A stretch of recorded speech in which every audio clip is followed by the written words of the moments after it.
Oi pessoal, sejam mais uma vez todos bem-vindos a mais uma videoaula do curso de inspeção de equipamentos.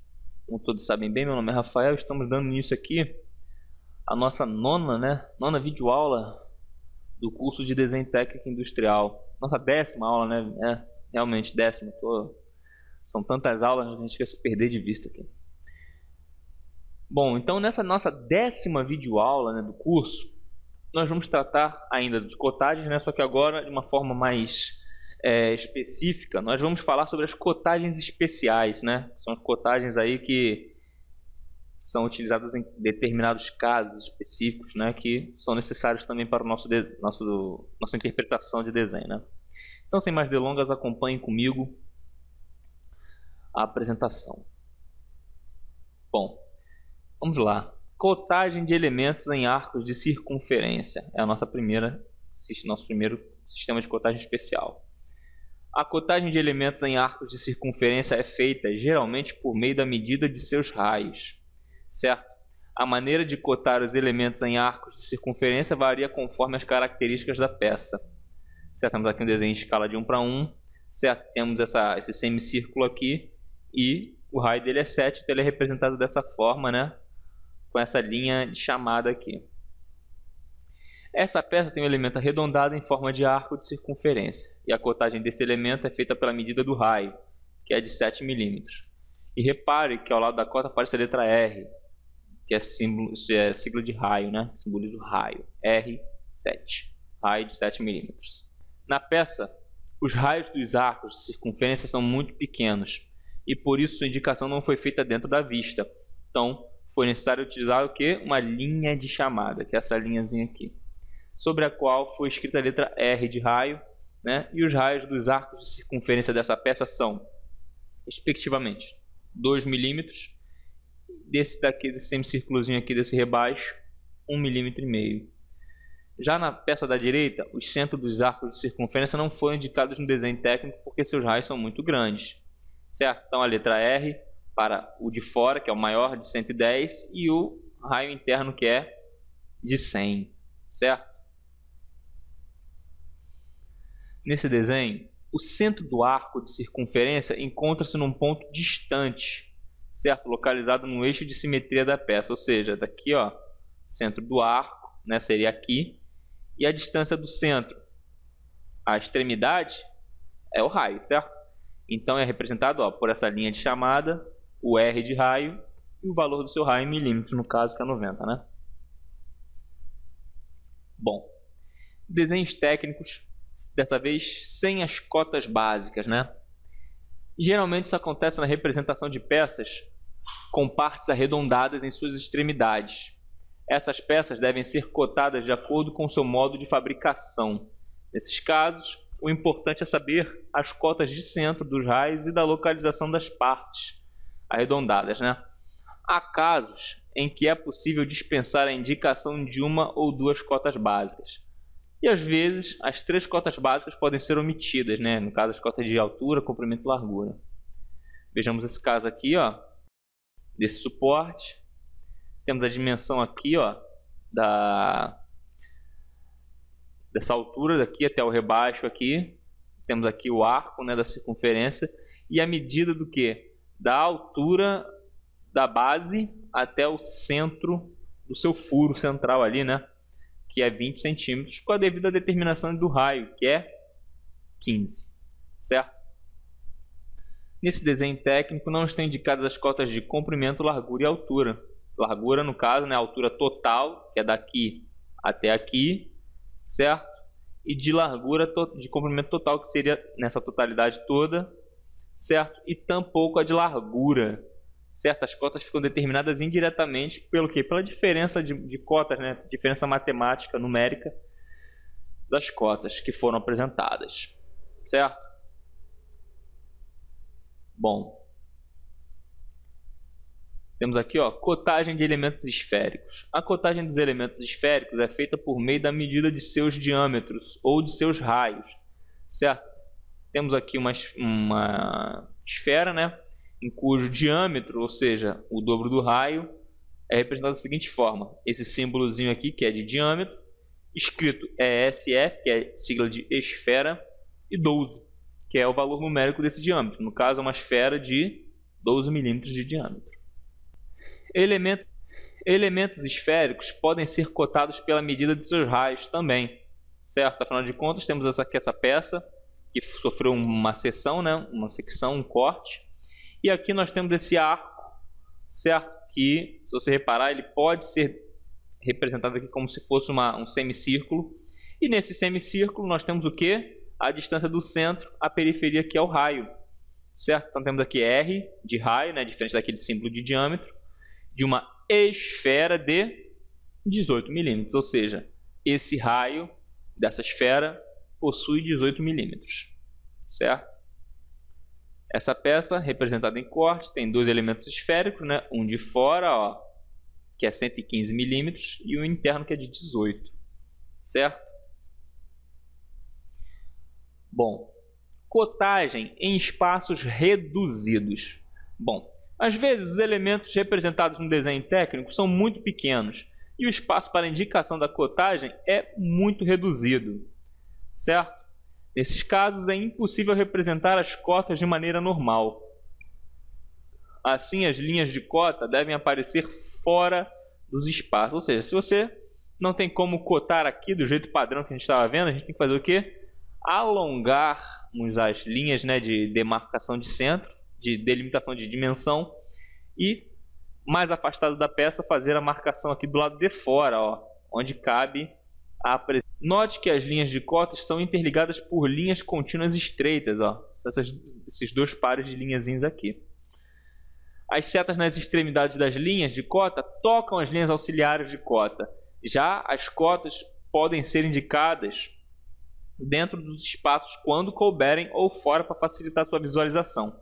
Como aqui é uma peça muito fina, muito pouco espessa, não cabe, não é viável esteticamente colocar o 5 ou o 3 aqui, principalmente o 3, de maneira que ambos foram representados do lado de fora. Outro caso especial de cotagem em espaço reduzido, no caso, é quando o espaço não permite representar as setas, né? Aquelas setinhas que nós falamos que indicam os limites da cota. Por exemplo, nesse dente aqui, nesse rebaixo, que é muito estreito, né? Muito pequenininho, com comprimento muito pequeno. Então você faz o quê? Você delimita um tamanho de uma cota maior, certo? E coloca aqui uma linha intermediária entre uma seta grande e outra, certo? Que é essa linhazinha que está cortando aqui nesse sentido. E daqui para cá você expressa o quê? O seu valor, né? O valor do seu rasgo, do seu furo, seja lá o que for. No desenho da esquerda, a cota 3 refere-se à localização do canal, ou seja, daqui até aqui tem 3, certo? E daqui até aqui tem 2, ou seja, esse valor aqui é 2, certo? Vamos lá. No desenho da direita, a cota 2 refere-se à profundidade da parte mais estreita do rasgo, né? E a cota 3 refere-se à profundidade da parte mais larga do rasgo, também aqui, ó. Nesse caso aqui já, ó, profundidade e a parte mais larga do rasgo. Vamos ver. É, exatamente isso, senhores. Cotagem em pequenos diâmetros. Quando o diâmetro for muito pequeno, para maior clareza do desenho, as cotas são indicadas fora da parte circular. Nós temos aqui, ó, essa chapa com esses dois furinhos, um passante aparentemente, outro não, mas independente disso, na vista frontal nós podemos representá-lo não dentro, mas fora. Ó. Esse aqui pode ser representado dentro, 6, né, de diâmetro, e esse aqui foi representado fora com uma linha de chamada lá, 4 milímetros de diâmetro, certo? No furo de 6 milímetros, as setas foram indicadas, limitando essas linhas auxiliares.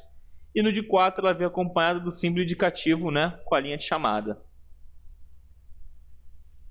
Bom, cotagem de elementos espaçados igualmente. Elementos espaçados igualmente são aqueles que ficam a uma mesma distância uns dos outros, distribuídos na peça de maneira uniforme. Né? Olha só, por exemplo, temos essa régua aqui, com esses 6 furos, né? Assim como esse disco aqui com 6 furos também, todos eles espaçados da mesma distância e com o mesmo diâmetro, né, de furo. Então, como você pode fazer essa representação de cota? de duas formas. Dessa forma que você está vendo aqui, ó, observando que a distância do centro a centro entre dois furos consecutivos é sempre igual, né? E no caso da régua, onde a cotagem é feita por cotas lineares, essa distância é de 30 milímetros, certo? A distância é de 30 milímetros, daqui até aqui, certo? E no caso do disco, a cotagem sendo angular, né?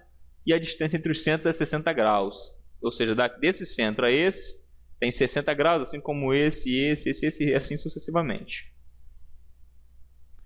A cotagem dos elementos espaçados igualmente pode ser feita da maneira simplificada. Olha só, na régua. Temos a régua aqui, né? Simplificar com a cotagem linear, que é feita dessa forma, ou pode ser feito da seguinte forma. Da extremidade ao primeiro espaçamento são 15 milímetros. Foi representado. Certo? Aí aqui você representa a distância entre um furo e outro, que são 12 milímetros. Mas os outros furos não são iguais. Então, a partir daqui até o último furo, você tem o quê? 5 furos de 12 milímetros cada um, certo? Que no caso vai obter o quê? Um espaçamento de 60 milímetros daqui até aqui, certo? E aqui você tem o último furo representando o quê? Que anterior a ele temos o quê? 6 furos iguais de diâmetro de 5 milímetros. Então você economizou linha, cota, números, você deixou o seu desenho com aspecto mais claro, mais limpo, né? Bom, e aqui está a explicação, né? Que ao invés de cotar furo a furo, colocando 5 cotas, cotamos apenas a distância do centro ao primeiro, né? E do centro ao último furo, para saber onde começa o primeiro e onde termina. E tudo que há no meio deles, né? Vem indicado aqui entre parênteses, ó, a distância de 60, no caso são 5 furos espaçados a 12 milímetros de cada um, certo? E o total, contando com o inicial, são 6 furos, cada um de 5 milímetros. Simplesmente assim. Certo? Bom. Aqui nos discos, né, a representação dos furos no disco também são elementos repetitivos e pode ser simplificada. Podemos omitir os furos intermediários, ou seja, você mantém aqui primeiro apenas uma relação entre um e outro, porque afinal de contas entre os restantes é a mesma relação. Você determina o ângulo de um centro ao outro, né, a distância angular, que é 60 graus, e você determina o quê? Que existem mais 6 furos de 5 milímetros de diâmetro cada um, certo? Distantes o quê? 60 graus um do outro, certo? Totaliza 6 vezes 60, né? 6 furos por 60 graus de distância, 360 graus completos, né? Que é uma volta completa. Cotagem de peças com encurtamento e seção. As peças representadas com encurtamento devem ser cotadas como no exemplo a seguir. Certo? Temos aqui, ó, as cotas, né, de um desenho de encurtamento. Então, obviamente, essa seção aqui ela era maior, certo? E olha só, você tem a representação aqui da seção maior, né, do comprimento maior total, que é 350, do comprimento maior, mesmo que encurtado, que é de 300, e o óbvio, né, que é a distância daqui até a primeira espiga, que são 25 milímetros, certo? E essa é uma peça cilíndrica, né, que é indicada pelo perfil aqui, ó, que possui um diâmetro de 30 milímetros, certo? Lembrando que essa aqui é uma peça que está em escala de redução aqui, ó, 1/2. Às vezes, a parte encurtada apresenta elementos repetitivos. Nesses casos, a cotagem tem de ser feita como se segue a seguir, ó. Temos aqui a representação daqui do encurtamento,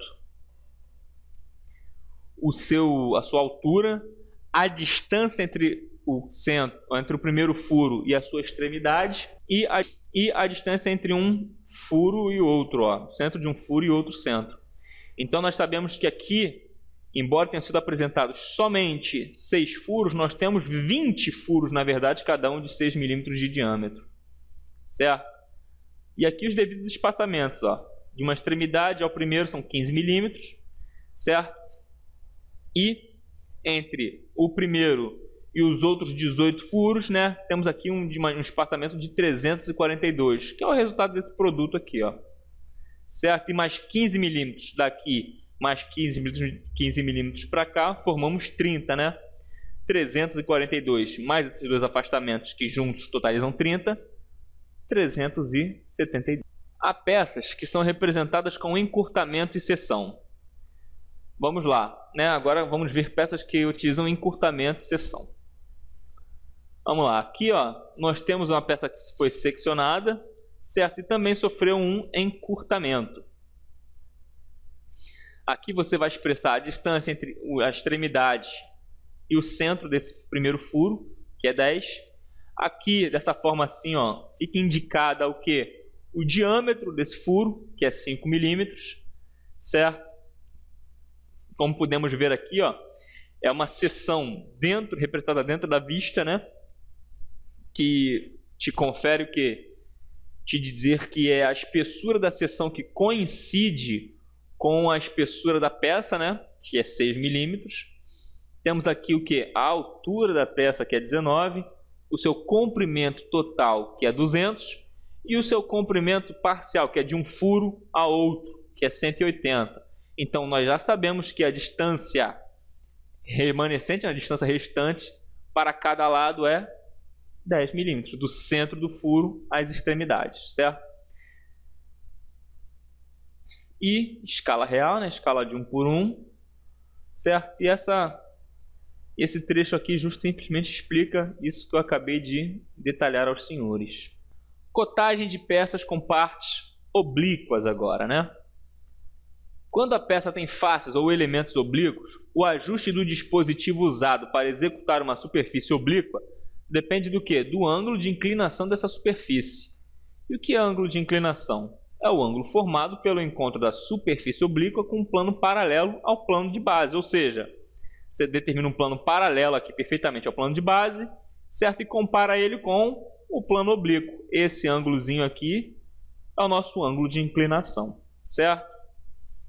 A cada ângulo de inclinação corresponde ao quê? A uma relação de inclinação que vem indicada nos desenhos técnicos de peças oblíquas pela palavra inclinação seguida de numerais.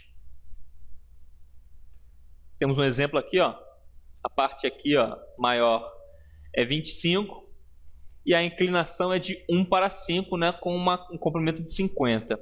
Nesse exemplo, a nossa relação de inclinação é de 1 para 5, né? Então essa relação significa o quê? Que a cada 5 milímetros do comprimento da peça, certo? A altura foi diminuída em 1, ou seja, andou-se 5 milímetros, a peça aqui agora passa a ter 24 milímetros, e assim sucessivamente até chegarmos a 50 e obtermos aqui 10 milímetros a menos, né? Que é 15, certo? Que nem nós vemos aqui, ó, 50 milímetros, diminuiu-se de fato 5, né? Diminuiu-se 1 milímetro, perdão, a cada 5 milímetros andados no comprimento. Perceberam? Bom, agora vamos só ter a símbolos, né? Símbolo indicativo de inclinação. A relação de inclinação pode ser representada de maneira simbólica pelo seguinte símbolo, que é esse triângulo retângulo aqui, né? No desenho técnico, o símbolo é orientado de acordo com a posição de inclinação da peça. Perceba, ó, de acordo com a inclinação se tem daqui para cá, então o triângulo é voltado na mesma posição, ó. E como vocês puderam observar, senhores, ele pode ser representado em tipo de escala, né? 1 por 10, ou pode ser representado também em porcentagem, né? Em percentual. No caso, ó, representação simbólica de 1 para 10 significa indicação de que 1 para 10. A cada 1 milímetro andado, você reduziu em 10 a sua altura. Ou a inclinação pode ser expressa também em porcentagem. Assim, uma inclinação de 1 para 50, né, é o mesmo que dividir uma inclinação em 2%. Certo? A cada 1 milímetro andado, você perdeu 2% da sua altura. Certo? Ao final, nós temos que você perde aqui, né, sua altura em 2%. Cotagem de peças cônicas ou com elementos cônicos.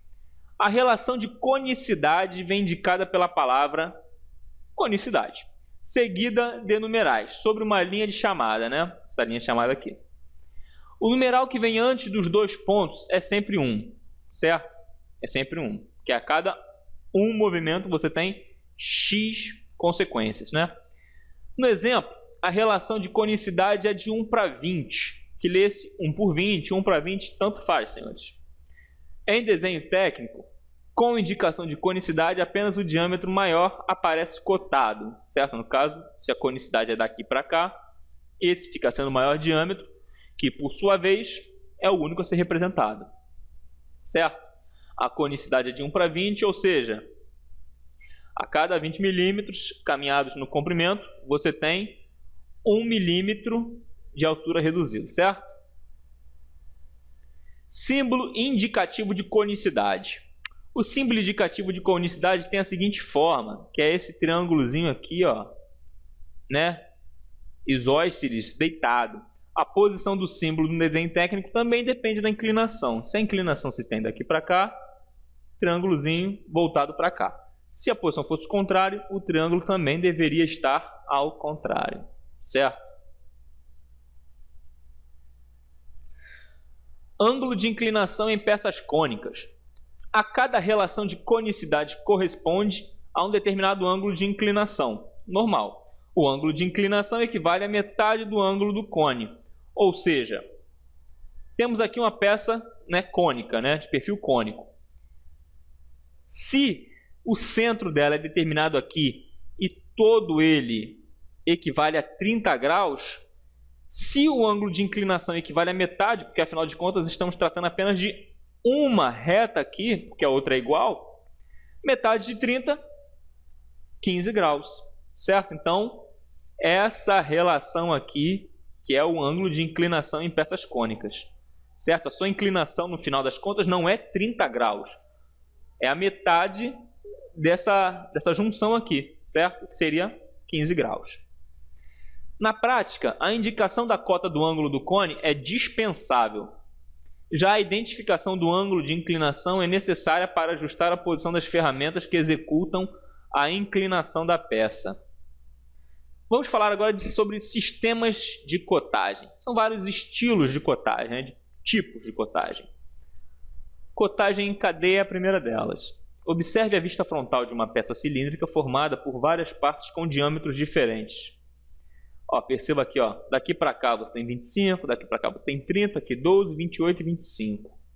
Certo? Nesse desenho foi realizada uma cotagem em cadeia. E observe que na cotagem em cadeia, cada parte da peça é cotada individualmente. Por quê? Porque ela possui dimensões diferentes, então você não pode repeti-las, né? Associar essa como se fosse igual a essa se elas não são iguais. Esse sistema de cotagem só pode ser utilizado quando um possível acúmulo de erro na execução da peça não comprometer a sua funcionalidade, certo? Ou, por exemplo, uma peça que era para ser simétrica, dimensionalmente ela não é. Aqui ela é simétrica, aqui também, o centro poderia até ser, certo? Sendo que esse centro deveria ser 15, né? E essa peça aqui ter 28 e aqui 28 também. Então aí que há a diferença e a necessidade de especificar de forma individual. Cotagem por elemento de referência. Na cotagem por elemento de referência, as cotas são indicadas a partir de uma parte da peça ou do desenho tomado como referência. Esse elemento de referência tanto pode ser uma face da peça como também uma linha básica, certo? Ou seja, a referência pode ser duas principais, né? Ou uma face ou uma linha básica ali que esteja para determinar justamente essa referência, né? Esteja ali servindo como referencial. Esse sistema de cotagem deve ser escolhido sempre que é necessário evitar o acúmulo de erros construtivos na execução da peça, certo? Para manter a limpeza visual dela. Cotagem por face de referência. Observe a perspectiva cotada e ao lado a vista frontal do pino com rebaixo. Note que a perspectiva apresenta apenas duas cotas, enquanto que a vista frontal apresenta a cotagem completa. Certo? Aqui, ó, temos a peça. Certo? Apenas duas cotas foram utilizadas aqui. Essa é a nossa face de referência, né? O pino aqui, o menor, de menor diâmetro.